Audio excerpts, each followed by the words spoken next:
có chứ pura cho lê cho đấy cho lê chứ pura cho phiên ảnh có chứ pura đấy có điang thọ bài à pur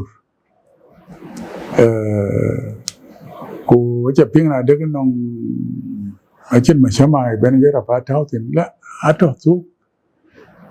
don't could để cái làm được bề mà xem mai thọ su cái level hỏi cô phiên đó là cái cung đi điện en cái chẳng stores en kan ăn su bắt đầu hay cái hỏi chính cái đoàn đàn này khen trả cái đôi nó lưu cái biran đó cái đôi chỉ đàn nó vẫn chỉ đàn đôi anh so deal với nhiều cái thật số cái deal của con mà xem ai thật số cái này không giúp à anh lấy bảo bên là phát được không cái là những cái để lối của biểu theo mà xem về mà theo rap nhal của cũng nằm nhal mà xem à chắc có cái đang nằm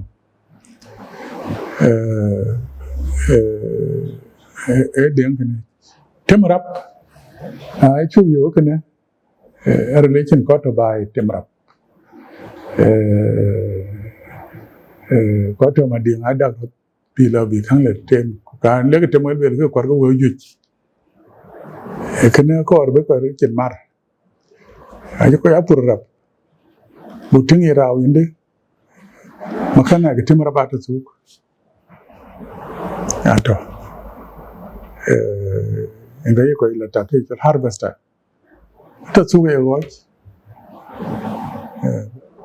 so makana su ga dile ko yo ga ko ta su ko ya wer ne ke jiriya mane yo mane ra ba ja pura re ke chin bin ga tem na runti ka bu ful en ke chang chumi ya che rao to e chom le ga chom ya cái chôm coi ở chôm các cái vegetable sa chôm cái quote cái chôm việt người chẳng ngár cũng như các cái điều cái chôm rồi chia áo cho cái này bùi lúa à pì những cái chẳng rus lọc lối à cho tiếng ngoài được John Alloy University anong gore chi lối gorden chi cái rus chỉ potin chỉ là cái lần nhát mà nó biết cái hóa kol hóa giờ biết được phiêu rồi lối chống đồng là nó nghe năng phật đản đến bị lối cái quả cho chú tiếng cái cho chỉ biết thi cái phản độc nãy thiên của chú rất là thiên ráo rất thiên quả rất là diệt rất thiên thế nên những người rất thiên của điểm của cái dia cả rất thiên bài hình nông cha giết của anh mà cái gì nè để coi đến chỉ mình đây này buổi alim cái việc của nó có cái alim thì có cái gì là liêm có quan hệ cho cái dùng chỉ cái lui buổi giờ là lui run to cái dia khối trong chiếc cái mầm là chỉ ăn mầm cái belor của yên miệt bữa nay miết thì cái vấn đề lui cái đề điều chậm cái chỉ ăn phải bây giờ là lui bây giờ là rare bây giờ là derbul còn là duyệt kun jal jang siyasa politics nele yi chama chi we kan pe woni nele yi lo de chi lo wonong tiom pet tiom kay ban le be chiltin wonong piu wonong akol cái pir ka kray ben ay chom era nhân bà cha nhìn nồng bên quê cái này lại cái bé pi đây rồi đây quá pur phải chỉ làm đẹp pur có cái pur đây của chàng có mua ai mua vô will mua nuôi cọc mua với cọc chú cái lối mà chỉ bánh bài chỉ giảm lười là cũng mà trên cái lối yung trên cái lối yin bánh ngay trên cái lối đủ chỉ bắt là trái bắt là vào nó có ai làm thao cái cột làm này cũng bị giúp à là liu bánh bài rất là phản đề anh cái làm để chiang lên trên lúa nó dễ phản đề đi mà điện cái là chỉ là chiang anh là bánh bị chiang thì chiang nó cho nòng lung lệ lu cái giọt thao phải chỉ khi gọi lá từ bàiคนไหนก็ผู้เจอเยอะบ่ายชีวิตบ่ายยังเจ็บไหมอินบก็จะผ่านดู so community คิวเท่าเป็นเท่าเมืองกวนเลยน้องกันก็เกลือชิวเป็นกระจังร้องทุกข์น้องก็เถอะน้องเป็นกระจังดุกเป็นกระจังเดร้องบารีร้องถึงน้องก็เถอะ community น้องcái đó chia sẻ sao em bị có chơi em đòi em bị bay có chẳng là đòi cũng quay lui mà nên là rap những cái abur ini chỉ rap ini bên rap chơi chỉ lục bù lâu đấy anh có chứ biết cái chơi là người khác sẽ như có cái phiếu rồi nếu các bù cái tiếc Kalau buat tahu, tentang kora buat tentang perikonyol, cile bertahu, ni kau rugil, ale bertahu, aliak, piu tu beri, piu makanan lu buat makanan ini piu, ale boleh, kerja tu ada kecil kau boleh, nanti orang cakap lu boleh, kenta boleh. Qua chiếc ghế kuma. So community leadership em bukan wet, bukan mugi deh. Nhauจะเพียงเขียนชื่อก็จ้าว่าเวลาจัดอะไรบ่ายเลยจัดโคตรก็เดียพยายามมีหาวิโยเบียร์ตาเกลจะเพียงอยากวิโยอยากพูดWajib pur kerja piang, kau diam thau, cuba piang, ada wara pur, mana apa aja kau japiat, erap ke, kau cuba kau jual bukan jual jod, madiam kau itu bay, kau dapur, madiam ada kau, macam madiam kau cenderung kecipirin. Na don be chin wo bengara la panakim mandu chin wo bengara la panakim mandu kor wo school na chi cho tho ka wo ka ko pe then ko pe ko ke chal kuru e ko mor ke chal ma town mani ko do bai ala pur chin ko to ka go gel ko nang me den ko re ko pol football, basketball, ramtien ko ke pyo and so on. Yur ya ko jal ko ala yur ko log bai wan ke chin ko log to. An la ke ru ya log ben ko log bai log ke. Ya wa. Che time lu bi ko jam. O pe ne dio gen der wa jalo wa. Aliu. E bu lu ya nam ya wa tho bu ri ten ku na ke ni ti. Ko ko loy na no yi tol go to la to manu jor ke helicopter no damarana but do wa chi pet no ba ka nya du lo do mai na cha ko ro yin du lo long ne te ber tu dum du ni ke pir loy ni ke pir choi pir ko cho pir a chi ko chi lui ke chin pir na chi ko chi lui ke chin wet cause with a job in cái biết là với được đồ đẹp ấy chú lấy được Dubai chính cái có ý cái này bàn thế giới chú thor bài qua đấy có ý có bàn năng bàn đến có bây giờ chẳng bài có chiều gạo rồi nó cả chỉ khác cái có mà chỉ cả có chỉ đông bài có bị rồi chạy à mà lúc cái tổ có quyền bị năng cái này kia có chỉ đông bài cái ra chỉ cả cái này có cái bị cái là gì gì à du cái bài có cái là chăm mà cha cái bài kia là cái gì cũng cái cái gì bạn nói có cái bài của bạn chỉ này có chơi bài hay hoàn ngày đó yêu cái nhát đèn Iran mày học cái party in cái cho in cái đi tin cũng mungkin là bây chairman thôi tin là bây đèn yung ini ko ni pan ni là gì yang bất đông tin so by yang tiếng cái community leadership duan cái kuma duan duan yang tiếng nong bu ya tiếng ngồi dia ku lui ku Turku, macam tepiat, bumi ko boga piot. Ini wan bugula yumbai, macam buat aja lo ko baik kok ke, baik kok udah. En ko don, piot itu wari. Ko je pir wari ya je latuen. Kini ko ruket, angan doga pelke.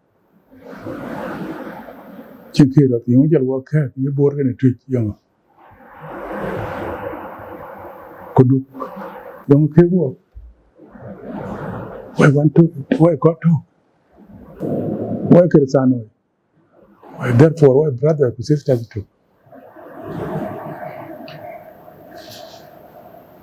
so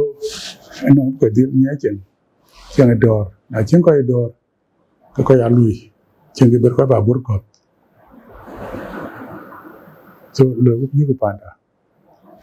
lời của bà rất là tiền so với trả lời của bà như undi da waje were da bai bakul da waje were kan undi da waje were pon kene kul ro wara kul wo ci chat wo ci lo jale ku boku baydit man kole wo ci ben makwaj payam woto cer koitar cer kapat dum to wakot ka ko cha pur bu ko yit wer ko e dom kana ko cha pur wonim tweng ten kana bulo ko kapat ko to nun kana wok chat kana wo ko bor community an kema yo ma tan wa an ke secretary general bor community wo chat an honorable Peter Wall yen ke acting chair bor community leadership ku auto one secretary information nyal majang nyal mayom nyong ding in our administrator o bor community MP chat can work honorable Bolwal honorable ajang alier kuran totu can work administrator CA makwaj payam kujala banyeruti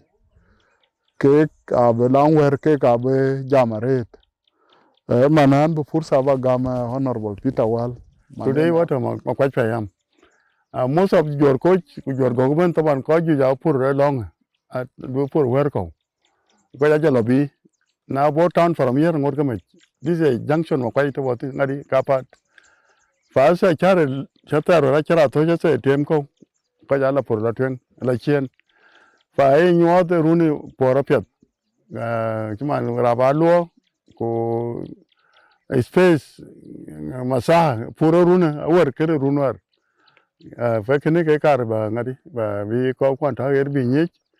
that ko ya adi pio by anong yi bi their own food be secure bi chamden bi loy kitchen che ba ko ja depending on you and run to ban you and abo kan dalde you and ba che wer pan bor te bo ko pur ko Dubai cái thằng quản lý có giá pur có kia chin machine chin tractors ấy đó bao nhiêu chứ that có cái đi phiếu cái lừa đó thôi có bị chăm đến bị pur cái phải so anh bắt đầu cái tên we ko bor we ko dai we kana da ting chatting akunum bor community en ke trying to take you across bi news documentary ko kon ci lui ko wolom ka ke ka ur ken dum ke ka ko bi bor nya out of poverty you could deal ngot and then I runu ben rana ben blu ci ke ko ka drone is going to take you east west to south of this junction ka pat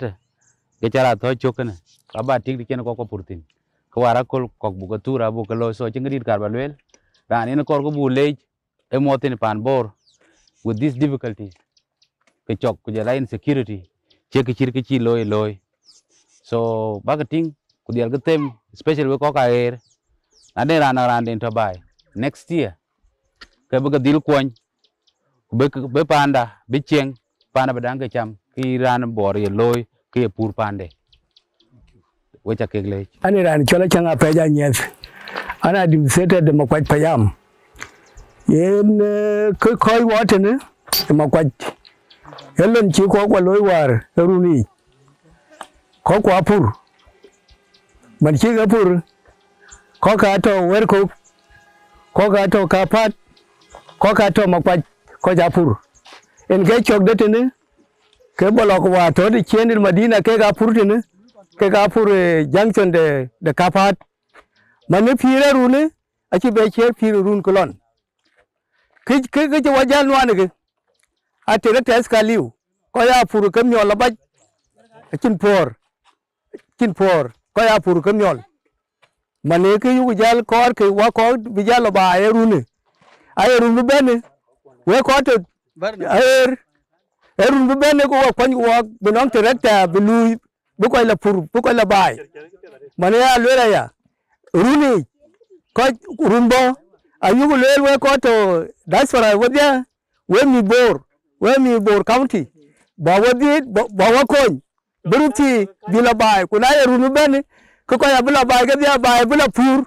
mane ko bo wan a for directors ke kaliu mane ke ya lel e ba wa kon pire runu aci be cherun kulwar aci be cherun kulwar rune abu mwen kuna ya runu ben kalas ikran ben akiran be to ka yuani ke yuana butiek pori man ke ya lelga waje pio miara ret ke wo man ta wade na ana ni chala yan deng le anti ngate wo waje pio miara ret wadi har man ta wade na tare kwa lo wo wadi har wa ka ko yimit ke kanu ana ret wo ko man waje rut gam na charan to ni op tie man di na kin gam rat chan banang rier be chen ku dun berbe ala ko tong rande wa chi rande wa dan mu kwa chin ku chu yutin ken ga chi wa rut gam man we diar kwan to ti ya wa we ya da ya wa kwan ra kwan ga chin ma chamai ba wa kwan ke ker ma chamai bi wa ga kum chare ku ja ga pur ku chin ku kumin ka ber de nga ber ka ber yo na na ma chamai chin in ka kum ka chi ber ya man wa ji pio mier we jere kwa cha ka tinga ke die kan an ga cho ma dit adina lir kamot an secretary general jwar ko user session kwan jam man tiyo ke nyen roti ke jwar ko chi so ke cha ting tena a ko chi pur so ran ben rod ga me ru ni pur chana yu ni ko wai pan bor ke tari wa mu ke pu chinda yen ko chi so kai ke lo me ta yin na chai ba yen kan ko ke ti ka chi pen to ka chi la so ke na yu ting chin ko kun wa ko wai ba so ran ben rod gam ko to Madina abu pur chien so ran ben pur pe panda so ko ga ya de ko wai ro si wa chi rod gam ret wa chi ko ni ba chu ke gel to man war pur ko ja gut man ro ti a cha chien bi pin ting chan ko ja pur ke ri so chi ro ti chi te ma ret di de bi ko bi ke ting war por ya de wa chen mar wa chi pur so wa chi ko kwa ni por ya de gut man tin dia ma ne ro ti a to du mi man atem ke ni dia so ko wai pan bor ben ayu dil ting ke yen e ke chol por ka ba ngade ka bo ko nya chinda bu ko du bai bu ko pur so ke je dom to bet dum a ka pur adit ku ka je ditaret so chan kai ko cha ka pur ke ko ku achin ngade pia ti achin ka pia ka por ke to achin equipment ka por ke to so ayu kulel na nong tira de ko nyu wok ka ka po chan bu dum cha ga ting piet ke bu ka jo to grun bo ka piet are chan bu ka bi pur in large scale so en ga le ba lel ke ku we ko ya ko ja nong ka ju nwan ko man ne cha ping transport de ko nwan ya chala ni no ko ben so ache bu mi ache ret lakini bi char bi ke loy ni ma piat go ra na che jur motor de ke lo ngadi de ke lo ti de ni dom develop ku be ba du chien so en ga ni ke ku je la ka ti ne cha ka ping chi man yi po ku je la ma cha mai so ko ke da we ko der bai we ko to madina we ko po lo we ke le ba le ke pel ku we ra chen ku ni wo apia bu ben te lo ko wa shabab in pa ndo na yi lo da ma ri gu te wana ya ping lo na ke random di da wa na ken pur ga je ti so ke na le bitoya ku ben wa ko ri ben ku mer ku rut bai ku bu ko bu ka kwan bu ga nyai cho ke bu pur so en ga le ba le ke ni chu kren wa Hoy na patani chol tur mo gun tiong an man atet an man ko payam kelwel ka kanga ga chi ban yut kelwel ko ka ni chi man gut kelwel kan wan wo ke ga dia ke yen ja lwel man tioga yen ja le yunu pol wer ba yeri yer ke yen baby ban yeri baby wo ko chro gam chu pur rune wo jam ko pol wer a lwel ba jal cham we law man an jam ba ke mar ko runu ban pur ke ya goran yo che puro go chwale jal go ya o ke wen kor wen tin red kor war ka ku jal ku yuen jal ku chow por apa alo ku nyale ja to kan wa chen din cham we ban chen din jo wa cham man pur wa war chen ka di to wa effective rap wa lo che man chow ka ngen man ke ja lwel ya ke ko pol wer biro mar por go ko ni o ko bi cham rim ko ku we ko ri en ga wa dian lwel ga an ye chol jong tiang nyok nyonga nya e charata man ko me jam kan ga dia an dil chut ku la mi ga kwa ba ye dik kwa ngo ka cham ko an ne le ku le mi ya kwa de tu yi go eto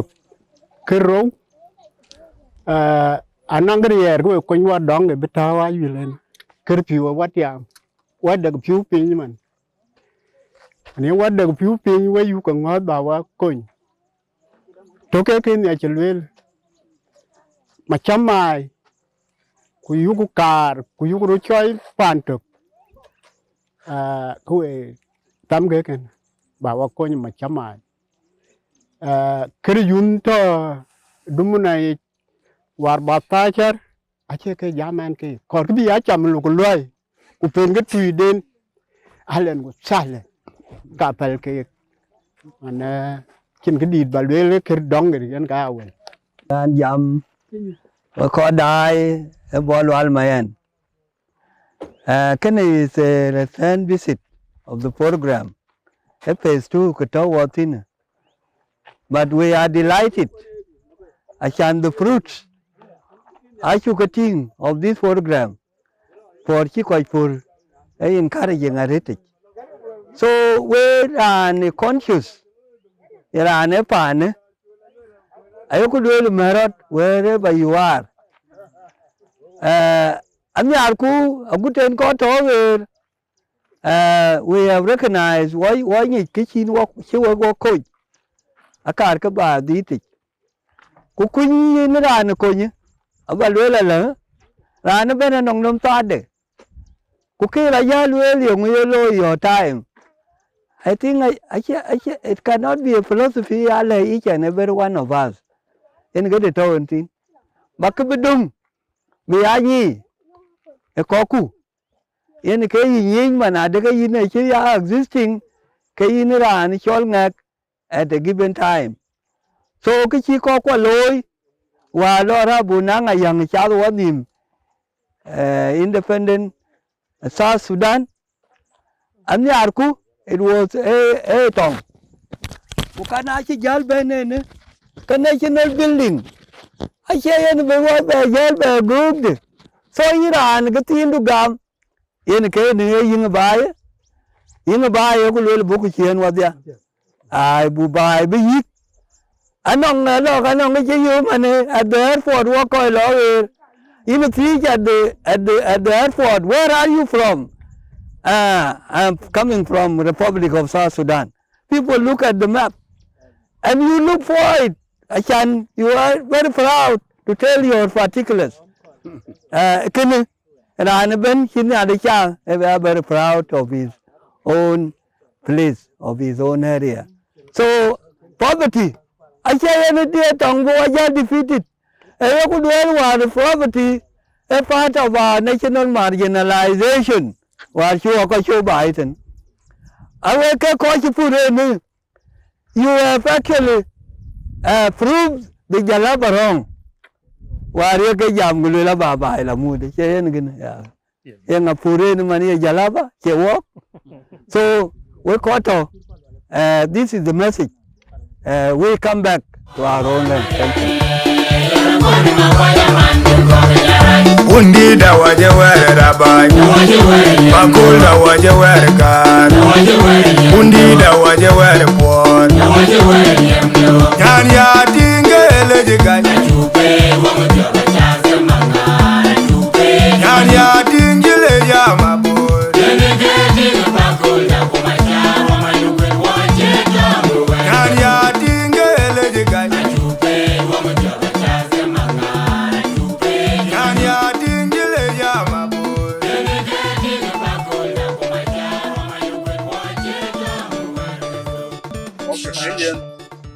Nina Panbor Ladai, watch a banner,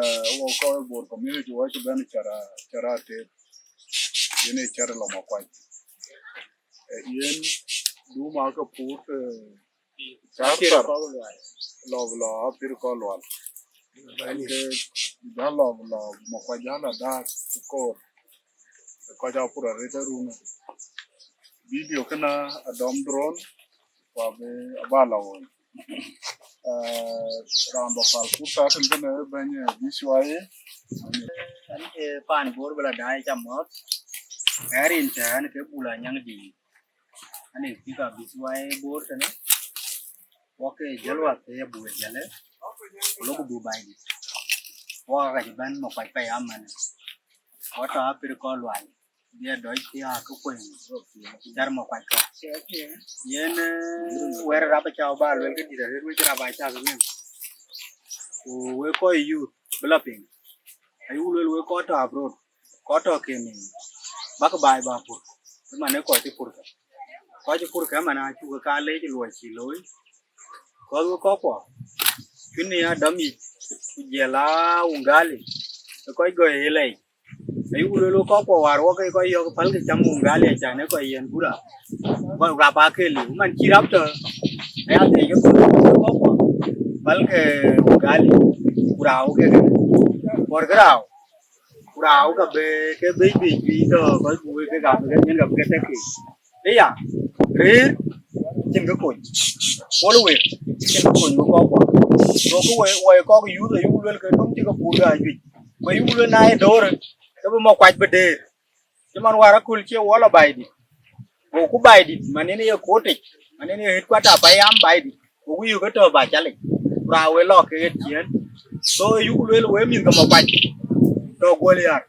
waktu kem Eban kem ke Uganda ujela kem ke Kenya, you will go by, tu ekor kan ke ben beran buku, bikin kantor, biang ngoin bijala kor, agak ceten, kan coba baru calik. Anda nak jalan ni rajak. Jangan liar halir gara. Ada nyan okor makwat pan kengu bayadi. Wachiri haka wabai. Ten aku luar waben wabili minong ko panda. Nyan miran kuchiri haka seban pandi kayu radu ko ko. Wabili minong ko panda ajayen ngadi ajayen dong. Anche purwana ke. Wene ku anche pio mera ret. Kan jimi haka kwa chi ben ki wabai bune. Dumi bi waba bitinga dentro wati. Warena gol wabor, wako gol por mun kale. Kunale ke wabu konya wuti be yorka. Wuti di rulewa. Eri yar mele jikan. Kana yi wa mele yi wa yele. Wenjira kai kwa marere tim sar kwelil. Eran kara jal gai ko le tibiya lui. Ku ye bi moy loy. We jal ke ko kul ne rumbu ben ku to ne tin. Wa bidil ben. Ba mu purti ma dien tanan purena ni o mitte badan ci ragam. Tan ba pur. Enan do ko jete rin ka wun ko wa ko jom la jete. Pan bor. Ko jongule lon chaloi aran jamitene ana rin kero ani chola ngu malin mabior ke karin to gomen wani chola yora kuru kai yani ya yor male so ku lwel we pan bor we cha gale ja rene ki cha loy we committee je ben wal comrade wala tiu nyal ma jang nyal changa pe ke tie ma kwai we ya ga morin ga nale ni loy bi ha cha de le we pin nom aran jam tin an chola ngung male an ke ben ko pure ne an to committee nom kane ben pama pama dai chole ngabile group elon chuloi ngabile eba ngini nyen oba ping yira na adot ba pur elon chuloi yenti jamantini apir ko wala nyat wanang bailir ento alir makuitin wanang ko pur makwaj ga gola lira ngung jok bola nyane bol denga nyat atoma kwajeti kina yu gam we bai belo no be chu kwan ku ba wa ko ni por ba wa ko nye trater ago wa ba ko ni tang de chan wa to ke ni kina yen ga cho we rantung ting to ne abijam abilo ni na go de ji wil kwan wil kero ku kina ke lwel yal ga bai tu ga ya we mi ga ke kwan to ma ni we ju ga man lo ya ga loy dumna lekin we yu ga jol ba ben lo ni ayu ga na yin ju wo bin beru ake yin man ku e men ba vi en ga yu wo nyar kana lo ayi lui ga men ba vi do ba dai lo ni loy kiti ni ga jawrin ga ben di amen. Okay, again, we are in our tour in Bor County to inspect the food situation of this year, especially the harvest. The harvest. As you have seen here, all these farms are there's a high expectation of high yield of the guardians this year, and the conditions I think are conducive this year for cultivation. Since yesterday from Jale to Baidi, today to Mokwaj Payam, you have seen, and we are seeing large farms cultivated by our people. Our people this year, they have really done their best to enlarge the land and to work to counter the issue of the food insecurity. In our land here, we have three issues facing us: food insecurity, physical insecurity, and diseases. These are the things bothering our people here. So we need to get rid of them to eliminate all these problems. The issue of food insecurity must be eliminated. If it is eliminated, people will come back. Our farmers also that come with new ideas like a farmers union. This is a new thing that our people they will tie their life to the land. And the issue of people roaming with cows these days, people are trying to move away and to look forward to their land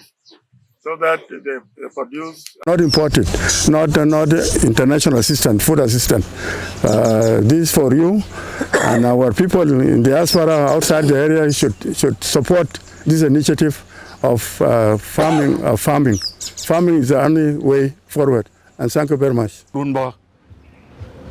Because Bilapur, Kubuko Louis, in Kabubai coin, Kuchadro and Wenya,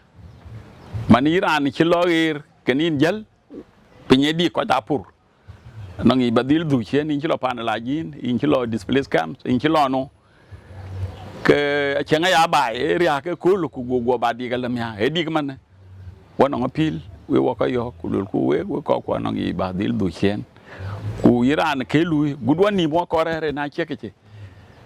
Ku Runbo can run a benefit encourage and Yama Iran I share.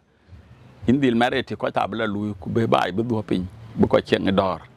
Katin Bamarka, which I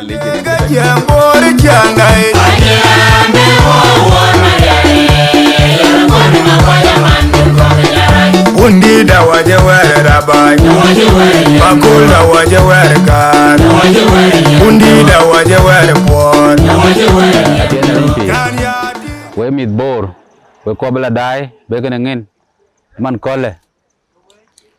Wakaje kolnyang koti.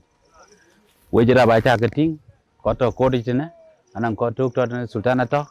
kujira administrator. Ke koto neka, koje bena ne kule. Akok Board community, led by Honorable Walatiu, our deputy chair, acting chairman Thioka, and Jam Kanawig Thioka near Majang Nial, a secretary for information, Board community. So we to calculate anybody, begin letting assessment, a chinkin panda cheng, got to keep your ear. Japanda cheng buka gwer ko ke ka chu yo payame jene. So we to calculate, ko ku dil ngo de runu ben ran kin ben, ko ben brer ko ka rin ko bandit. En ring bandit. Enan kira ane chol ton gale madol. Ane Sultan pan kulnyang kuya moin gala. Okay. Enan ke Sultan to kulnyang ana. War moy to war pe dia ke che ben wala tu kwa ngol tira ke ben ku de no ngene na. War che ke ben a chulen ton ga ke wa cha tu wa che pa ya ma ro kru pan bor be nong por. A chen ko le wa che li me chen le ko kwa che wa cha ke me chen ko le. E ke bi nga pur in ga be le ku jam mi dun cha ko rondu. E ke ne war ko chen wa to na ku de che na pe nge war kwa cha be le ke ga to wan ke mena. Ko je pur ba ga cha ngene ne ga. E ke ne wo ko pa na ko chi ba ben che ke ben ko bor ka onde e ka le no ke ko kur ba ba lo do mi ko na ru na e ko je be re bo ba po dum na ku che tere che ke lo ko nge be ko ke den pi ma wari nun chi ti na de pure ru na ba tong no mi ha ko ru na e ke ne ka lo ya do mi ko to bara ba ya ba chi ran la chang ro ke ku chin pan den na no ki ngin ka ba le pa nun ki lo mẹ mua giá mua tăng đến trên ấy đi cũng nông cái đến trên lâu, cái này cái đi rồi quan cái Sultan toàn gà lên mà đồn, anh tôi tìm cuối tuần pan qua là, wo jaga mo ni gu wa go jong le jek wo committee ji ben ko ni ko ba dia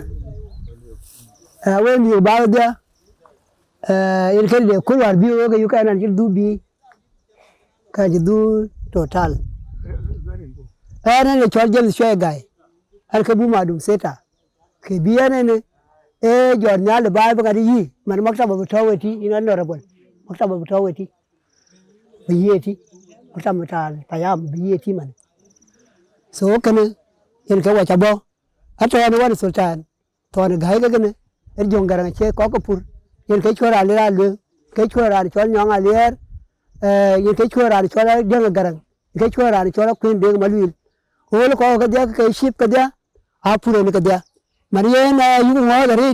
ba wo kon ni yin ya la chan yen kir por en ke kir mikla ba wo kon ni ke trater ni le ru ben a chan yen ke chin lo ni chin e ber ke jir ya man ke ko la nyal e lo ni pur ko be da ke na yu le la tam ka ri ne ru ni ben ba ka ko wala ka ngari ngut ana la de le ke ri to na tin ke ba ben abdil ben chen wara wa chin ari de toria a cha yu che ti man e ba che jar nyal ri ku chatir e bendi so yen a che ba le ri ka na du seta ha we ka lu ar ke ni ben chi ben ko lan ka liu a ko ga ke la lu ko ento to wan ke a cha na le bi a du seta pa ya ma du seta ke yu kan we lo ba lo ga den ba la lo in chin we ko to ba so ra ke ka ke ne be ko to wan ke so yen ya ni na di ko nyang a to program mi ja to ko tin na cha ra ni chol a du seta chira mar du ma du seta to ko ku to chip kan ko cha la ma ke ni ngadi den ke ni ke pa ne yi yen ke ya le ma ni e yi nyal ba wa ko ni ka ko for ba wa ko ni ke for ka ko for ka be ka jam tin ku ba ke ko nyang ke ne yen ye cha ga le ni gu wa ko jong le je e yen na ya le jok an ke matal ko nyang ne ke bi wane ko le a jer ki ko bor community loy ko chia ko me jong le ya chelwel yeru ni ko ya pur por chen pur yen ke te ra mo ko tiene ne a background ke nyo de ko nyang chale ki te wa tin ne ko nyang tenta ko wi mi ko nyang wata ne ko nyang ma jamen tim tin ye le ke tim kuch ye tim te ron to ten ku te yero to ten la ko ja pura re ko man chi ga pur an jam mi ko nyang to ne ma ding ku te ke ne juba ku te ke ne goliar ku te ki yi ta perka ani ben biun ko cha aya le bai ache ko yinim ta biro mu yide achan yuen elo ne yitul ko pinye dunga pinda ko independent junub e jam ti ma junub e gam ke ko na sovereignty ko na nang sovereignty ran fe chini ba mu yin gara jal mu yituk ba cham de to an jam ya ke ko ji pure ne runu a ko bu ke che jaw ku na ye runu ben ku wo wadia nga binang pedande etene dam to ko nyang ni ablar shaykir ku dul la wer yow ku leer ablar gak ku leer abjala lari mare ngani di runu ben ha le beruna bu wor ne ma thio ke wo wana ngadi wo chem ne organic food ko rawato ku tong pinya to anyola to ko da to kriye ben ya kir pan bor ter ato ati wong ya to ake jong ka to ani jam ku le yen tumku biran bikulu ipana era to yer ku ya to bae ne benim tay ne kloy be mar ne ki ka juri o William ke eta wachin do mane tuk ku wadia o wachin mar ku narun bo ka jebro war ret an ko kon yang apur ci ko ke ma kwaj ci ko ke baydit ci ko ke jale ko ja apur du ma to ga bay ka ngot chen bay a ken ban ai da pya de ya bran chem kan da manu ba kan pur ai run bo ke ni merot mane barna mi chulo fi bor community wer ko du chen era go je pur ku ja ko rotit mane pa na se de wa che wa to no ni je le ke ru ti ato ru kon yang ato bay na ato be ke na to chen ti char ko kwai ben bi ti bay bi ti ati agut kol ba kuma ben service ke ba bay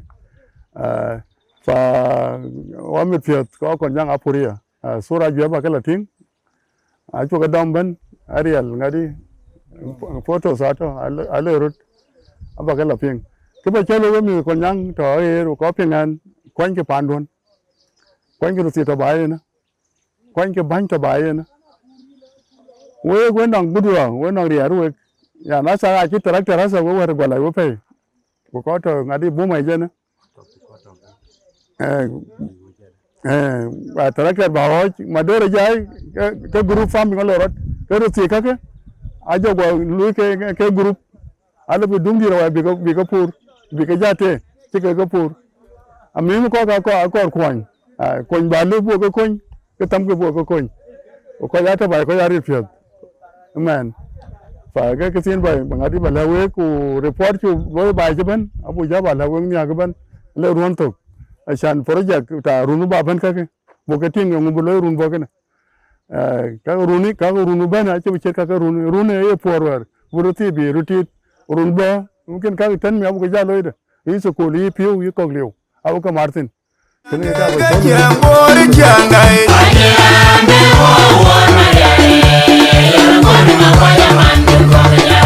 undi da waje were da banyu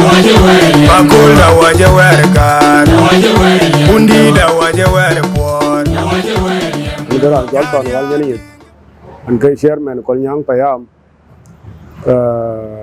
ko yan ko woni me ko la cin kedit balwel e ke tin ko kar balwel ke tin ko e ke tira loy pan bor ku lorat pan jol ko nyang nga gol pan bor ko ciran bana ci tinga nyin ke ci ko pan ko nyang ci loy runa dam to wud malen to rotuna aba god territory ko nyang no ban cha ting yomi de ko nyang to juba to bor to diaspora to wek tin ban cha ting pan bor ko ci raw ko je runa ku commitment ci pan ko nyang ci rat gam ci raro ba ga ke chol UN ran ban e pur ra je lom ko te tin da je ne chin chuo je nyot pan bor no ko nyang ato pan den ku to ke pan den ai to pan den activities ka loy nang por in ke ne bai ao bai che ao ra ku ai ao rap ai ao nhum ai ao tong pi chi pan bor jen pur ko chi pan ko nyang jen pur red ko nyang e tong pi ka che ko do pe nyaro awar pan do ban to bor tu ku rau ko cha ting dom to ko chala rau do ban nyai ke rau i pan ko nyang e pur wer yaw tene a chu pur ban chin tu wan ita tin i ko jal te en ga jal dong ku berwa dom to ya pan jeng kol nyang dit ne kol nyang ter to salatin kwatin ko to reti kwatin agel bai dang agel bai por a chang bai a ken no na ban bai chi ra wa chi nyo bai chang so na cha dai video che nó bai là ting che nó bai là cha nang ka je ka pur ko to bai e ka pya dare ta la jan salatin ko ngar garanga te ke jala bu mas ko ke wan to he chip kan tin ga dia anang ai sultan ra jor ku londe ke ne sultan en la pur do bai nyot bi ko ke bi ko kwan chok en sultan ke kon pur ku bi salatin ko ku bi community bi ga jal kwan chok an le sultan to kol nyang man to na gai kene roti ke che pyo det kwe na mar cheng madina kwe du pan jeng kwen ke golde kana ba ya ga ba ya ba sultan to ko le a mi ha kol sultan de berban a mi ha ti ke bara la ban kene bulung de ku ko ke in pan bor iran to agir nyar pan bor ana jam ko yi da met ku mi da kai ku ko nguen ku to ba ko ke ke chol por ina bua quan nin táo pin ku bu pan bor bu cha nyi ran do ban bị chen chok ki wa la bi ki le le bor na ji to un pin ga yen kartin kor ko bu proof nan ko erun chatting kurun war ci lo chin bor ko ci lo ke mi bor ato den dom to kol nyang na belar jele ko ya to bai ke ni ko ya pur ko ya chat ko wa leader do pa ya mat wa cha de ko le bu ko war chu len bi ko Dubai ko Dubai ku nyo du wa ko ja la bai ko Dubai ku pur ku bi cheran be nang le kor ma ding na nang tin lo kor ma ding ke to ma ding abu bai pa ya mati ku tem ku ya bu ke jol pur bu wa chin mar na nang ko bi wa ko wa kor tractors na nang tractors to ke pa ya mi ke pa ya ba ko ti pa ya ke de leu ke pa ya bu tractor ba bai ku ber pa ya ba ko pa ya chin tractor so wa kor tractorat na at least na nang pa ya me nang tractors ke ro wala diak when we talk here kena local jaga tu tractorat but implementation of tractor jala kada wa ko on the ground but wa ko support na we ba ko buka leu buka coin bi chen chong yen wa ba yo le ngade chi chong no e bi a ko le me ngade lo jama ko support bene school fees ke ba twar pe but long chok bi a ke kada ko chu leu abu tor ki man chu wa kre ban tor ba chu tor chu be be ko ka chi wa nan bu tora runa kuna runa ban wo pyo jamier ke wal fu da ban ba hui na wo we jaga le we jaga nom rin ko kolnyang ku rin ko pan bor ku payam dan ban chol kolnyang ku payam mar ko bor county ke di ato kan wo wa to wa lo to badia we jaga le yen we ko ke pan bor bla dai an ke ma yo ma tan wai secretary general board community Ranto Chinde Nyal Majak, our Secretary for Information. Rana Chola Achanga Page, Payama Demonstrator Makwach. Rana Amayomathon, Amayom Nyong Ding, our demonstrator. Yen Kilo Ku, Koloro Kana.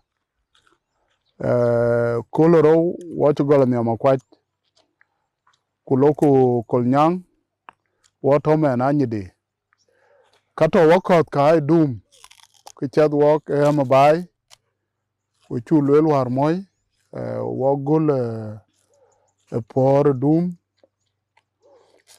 Mana chicken achi kwa chipping. Kakai doom kato wakot. Ke pale pura rate. Along coach pura anyidi di tui. Logo temen ya kedela kenkula yo. Achen dele la anyidi along ticheria kiel. Ben marang ken anyidi. Akin wachala it anyidi. Lekin kato wako te ukak ne chika dom drone aben wekela dai ke ga doom ke pale in pale ile jaret wele leadership board community man ngar angun quality wala ti watorna wede la loel wele ke karet ai run bo we diat ke lonej en ke pir kana en ke pir bai chen pa ne pir rande chin ba e pir ke loy in paleng chepur diet ke chaloy tok in paleng ken pur in to Juba in to Uganda in to Kenya in paleng to er ran bena tewe chin ran bena tewe chin bu pur bu ditok bu ko bi pir ke cham aya ngot runa chan chan men wara kula gutche kula abichen era bor ka ba bor wen ka diang aga ci Juba era bor wen ka lo liao ti chan woitin era ka ablang ke cham kwa ablang ke echa we chale jinya la long ka ba jwa ka ba ta En chigrid balwel Secretary General Board Community and anti-pioneer program in che wachat panda seem to fulfill kiyen ke core community. Kuyen this is not enough. We ko bor til ku kor chiman ne chen mayo malwel. Ne rune kune run ko guben ka ba South Sudan ba loy feed. We are the people who are actually in the true Garden of Eden, and the true Garden of Eden we live in. So kiyen kakwon yu pur dumi ye ke piat ke yu cham a chene mi be go dang do because the mi de yu pur panda e chol organic yen ka kor pinom ka ye ka betang wok aka dang e chemical ka ye ka pur chan bi do dir ku ka kwon ka a yin le ke chodit rede ka kor ke pinom na le pinom nyi mi ande we nang ke de chol organic cereal ku do na bidie ku ka bia go ser chen ke ka ngo be ke ni kwa dil ngot from the Garden of Eden we will feed the world kuna ba ko pidi pin ben ko bara kon mioj so we cha keglej we I think this is our last destination on ko na jal ko ka tur ke ka la chman especially long ko nyang ko pur wer yo na la ka le pan diar cha ka tur ara kul kalas ka ba jala ko les ken yen this is very good we will chat pet kwan bi yonga jalo ben dore we cha ke ba le we ko ka kuma we ba la le ti cha ta changen yeru nu bene ka to be nyo ta nyede kuran chola bata nyede ge cho ge mi ti ke ne ka a mi ti ke bor kwana nge tui iran chol ngan ya agwer bola gwer wata wan ke man ba era maya pyat yen ko ni lwel kwal manyang lwel aya ke pur pora chu gam in ben mane kene ke ye war e ben kwal manyang chu do le ke chi wa gam ka bi mane ben ka bi ngen mane ku ye chola ngene je ke ben ke ber ben je we ngen te dawa bu de dawa le ke mane we ko chat kwan ga kuma in wel ji le ke e ke pia ga yen ngen a chin ke pia chin ngen gud bu lo Amerika ko ba go ana nge pia chin ngen ko do le je peda rin ga un ko jong di je ana ran chola le ko ma ni kwe ana chip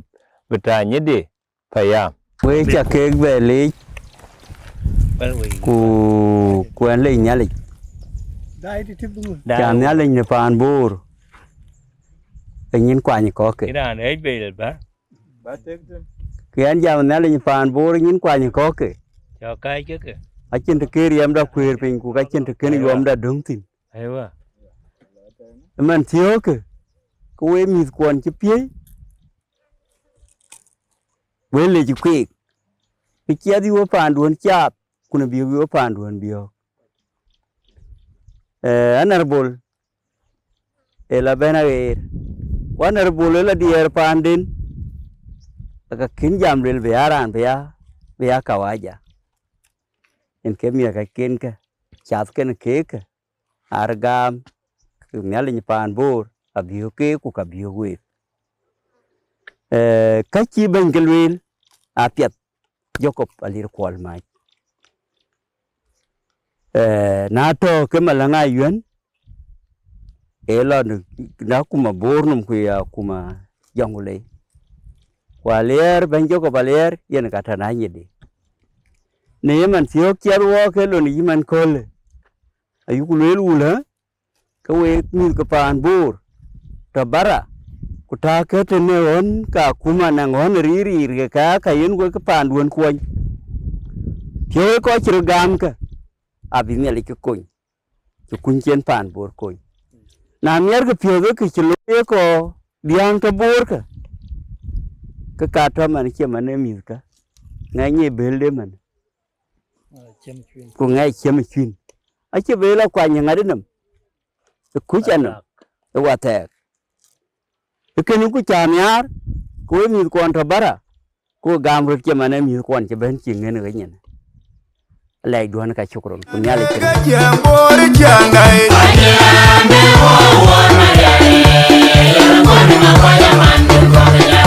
Undi da waje were rabai,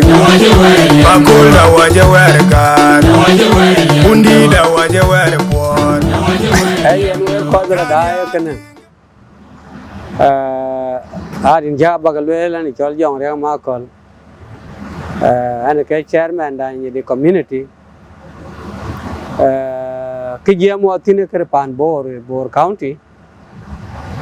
ku ke tia kane por ku ching be na bai ching pan bor county e chamare che loy med ja je galoy qua med je galoy a ka ben bu ko du bai de ka no ka ke je ting ke ka nuen ka ke nuen e security ke ting nuen ku security ro anong physical security qua anong food security gol mar kulela ke braloy wo bakana providing physical security chan bu ko la pur ke lao nen ka bu ko du bai kuna yo ko pur ke ya che myo chi ai chen abra du de che mande ka wa ji ga lwe le pan bor ka ku ka ka wa ko ka ni di ka un ter wa ga go ta twen e chu lwe le pan da ni di ni pan pale agap ku zamane e ang ko le ke to amar ko lo ku 2020 pe tier ko yen ke le tin na ba jong ria ku bera inheriting the leadership ke dia ke chat ke ne resolution jiga passed by the community to ka gi ko ke ken ke implemented but pa na ni di ken ne ko ke pan the bor county ban e londe ni ni che lela belo e che loy e pore che gol a ko ju ja pur ko ka anong reo diang cha ka ting de we ku ba ga yen ting a chu ke che reo ju ja li cha na che pa na bai ban a chi chiem e kina lu ke ko che ke pur ka ku ko jo la ko diang ken ko bura mar ka to ayu ku le lu le in pa na ni din pa leng ki pur in pa leng ken pur we che ke le we cha ke le on behalf of the community don ana na ke cha lo ke pet ne ke chi we implementation the resolution ke pan the board ke pas cha ke implemented accordingly he ken a pet en ken we ayu ku le lu le ai ko ke ron ke ke ro wa yu ro na ko ayu ku le we ko palka ba wani im gai ko kero ko ke dia palka ba wani im gai ne ran chal UN bu ya mi o jara ba cham chu kon kwet ke ran da che pet chi ne lew palka ba ya lue wa pin ano ngeri ho jare amane ri ho ja chin de lewa purtin ri ho ja yang cuman Somalis ga lo indul anh ấy cái pan chỉ nó đang trong cái lo cái bên này nè bị nó tổ này của cái chấm mình ngọc cọt cả chấm mà yến là thay của yến cái thay yến cái là tiếng ấy à ai lue là kuma abu amio akuma aken zaman bay akuma aken waloyel acheyen yin muatin yin ke ita chien tao wa kuma du yin ke mio ko ka cha kuma e ba kanga ta wo etene ayugo luel upan junub kupan bor kupana nyedi tao go wichin ba kuma ba kon ago kuma go yatet e go ya kwanya anane cái duon kar cái beloy cái beja luy we cái we chi wichin tao kana leng wo we ba loy wa ya iya we mi tabi ka tam ke ya ba wichin tao ko ba pan duon kon ne cái bà lôi pur cái à cho có quần bé cái bà pur cô bác à bà bé lùi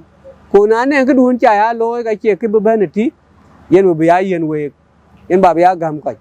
giá cái tên bà cái puri à giá bà cái gam cái rập giá bà cái gam cái well số cái luyện cũng $4 yên cái lùi cái secure we are now trying chan $4 be deal to kan wo ka chana cham yu cham ku cha yang dum yo chi ke ne ke $1 ke ne amana ka wel bu ga le we chol ku ke we bai ban kuin ke yer ke no wo ga di wo ko mobilize a chan nu bu ko la bai ku bi bai pan den bi kon bi ku ma den kon ku bi ro kon ga pai en ke we le we ku wel bi ko ka a be jal ban no en ke lwel ku man tiok en ke por ke nyut ku we ga ne ku dun ke ro yir pan bor ke amet ko amet ku be karoti e bi kene e bi loy bi rogil ku ke bi bai pan junub bi nyota ne ko ya pur to yu le pan junub ban ko ne ke we ku le ko tin wadia por ko and Abraham Biarding and a member of National Legislative Assembly the Republic of South Sudan. I'm sitting in the parliament a seat from Baidit Payam kawar yugulwel we bai lel ku walk wa bidil ngor twing ka walui ka way community ku bu kuma be ben chien wachok kenera loy men por chien pur aya gam kena daga hukuma de jongle state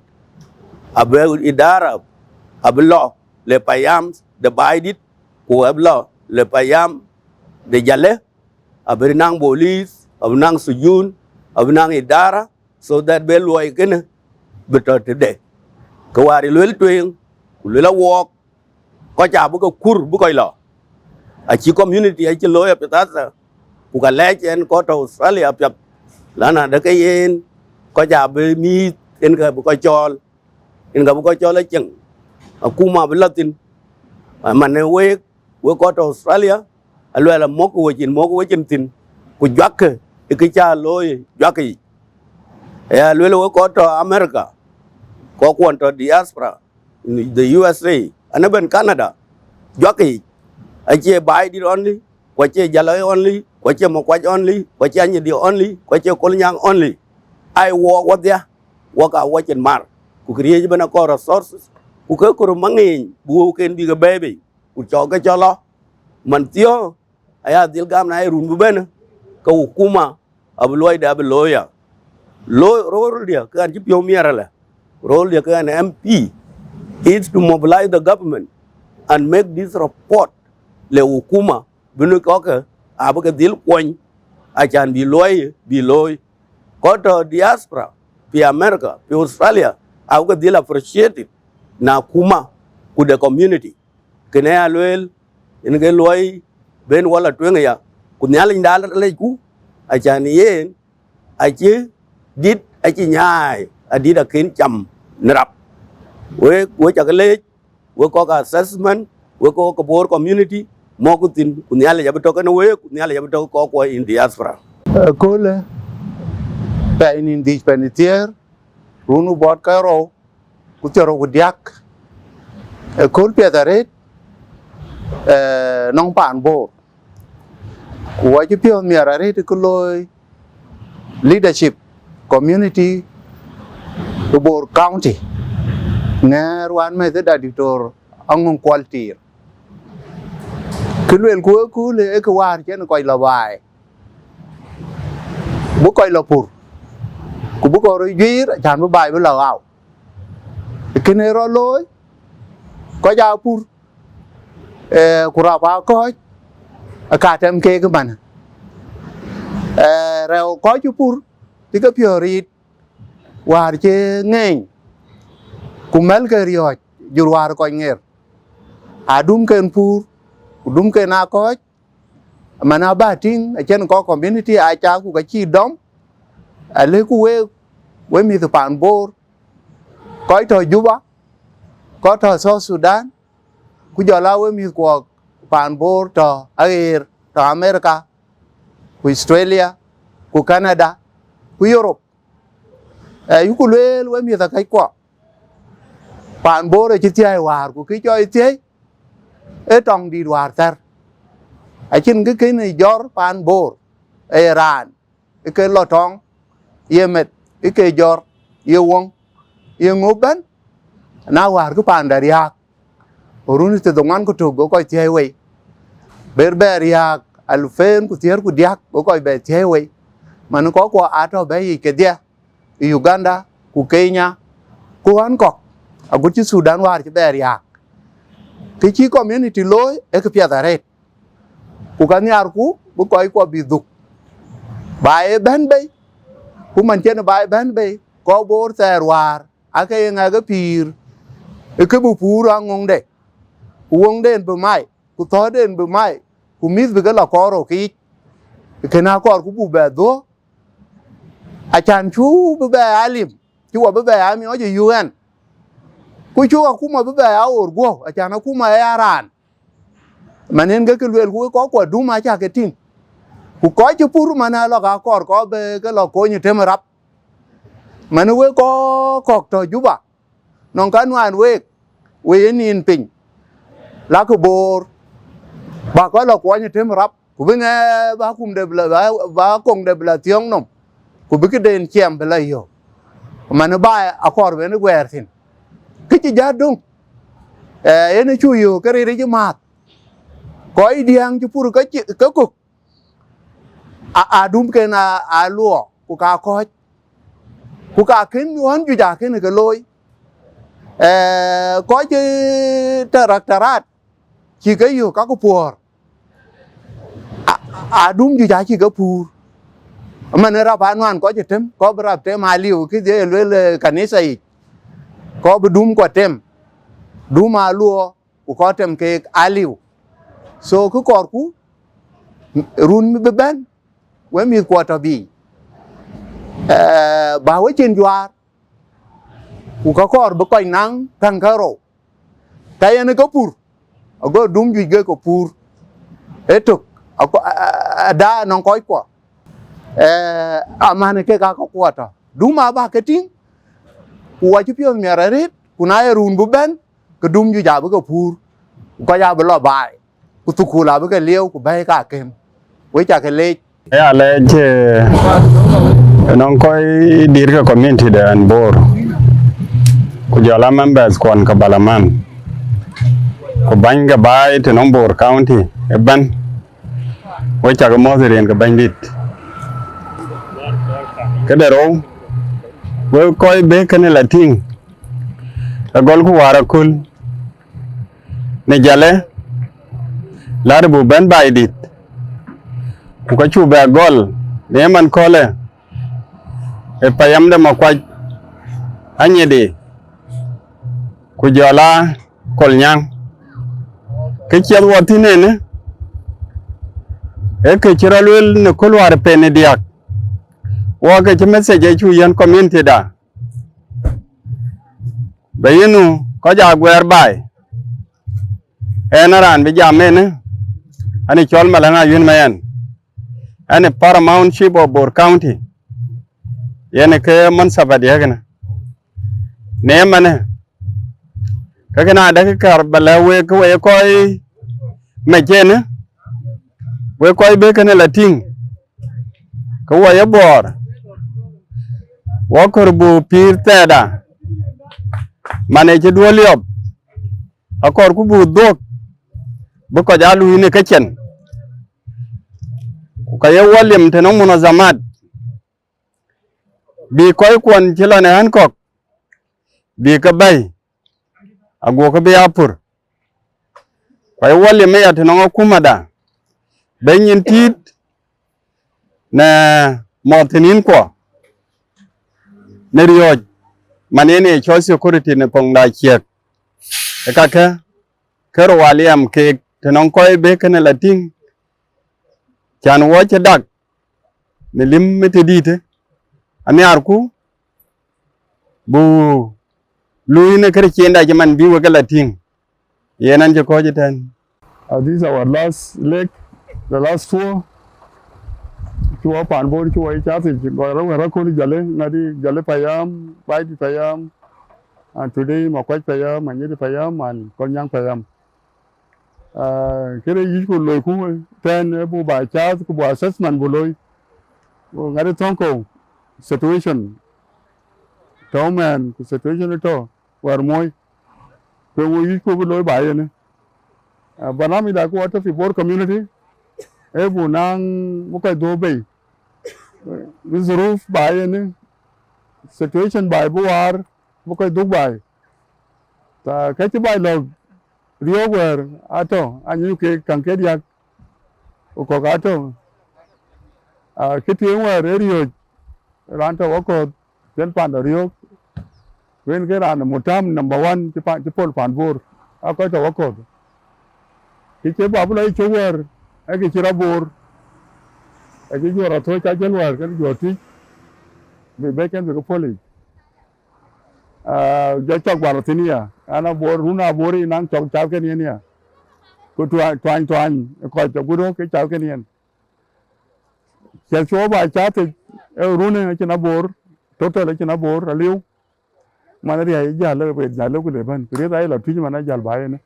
kana nyo da ke na bor ul ko ha fair war ke wei a dag fu ke ya gud mana sa a ke ni tiang dinga ga ke to rune mana ra ba nya ke lor ko ra ba nya lo ku men fa yogu ting run piat no wok ten pan bor ten ke na bor ra ba luok ko ka ji ko aro ting bai man man chada chara kuma war ji bor ku charu har kor bu goj marang ke bodo malakal ke bodo panai ba yogu ting abelo ba bi cha ya ke bu pan da piat ben lo ga twen ya ka chi dong kuma dan long di da bloy ba kuma bu jal madieng bu bi lo payameti sana kuma kulir payameti kalau kan para kem ke kalau kan sukul ke ko bolinde wa authorities ke alobi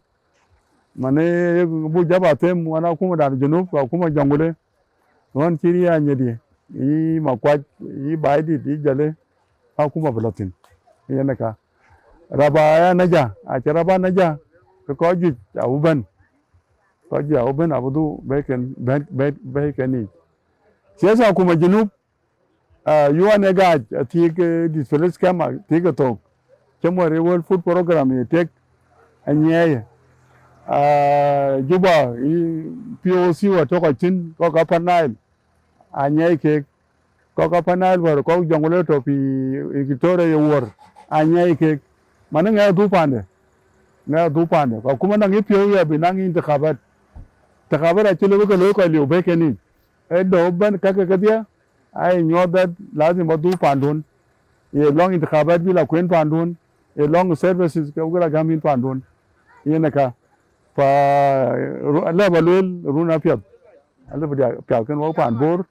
ti jadong ana ki chola un zati self help we have to bunang self help among ourselves as self help kene ga ko non community ko che kiri we tiet UN ko che kiri we tiet kuma na ko ken padal ka kuma ta anya ke man chama tong loro Somal Sudan apa dal na wok kiri loro Africa ben run kan araj for communities are depending on themselves binang self help ya render to themselves their own services be ko be ja jwak ko we ko to run bo kene cho la budi ken wok abu lui run to ngadi pionto ko bu program dan community bu kwan cho go dia ko bu du pan dan bor ke run ka ke o cho ke na bu nyanyen de ran ben de ben ku por ti man cho ko puro run ke cho ka beliu ala roti bi bai ti ti man ti ke bai run ke re ka beliu